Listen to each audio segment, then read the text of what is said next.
நீலாங்கரையில் காணாங்குருவித்தானா தவிக்குதே. வானம் திறந்து வையம் கடந்து பரப்போம் காற்றிலே. உடம்பில் இருந்து உசுர மட்டும் உருவி உருவி எடுக்காதே. மாசம் மாசம் டீசல் விலை போல் ஆசா பாசம் ஏத்தாதே.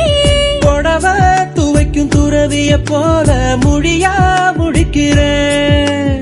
புலிவால் பொடிச்ச எலிய போல தவியா தவிக்கிறேன். நீலாங்கரையில் காணாங்குருவித்தானா தவிக்குதே.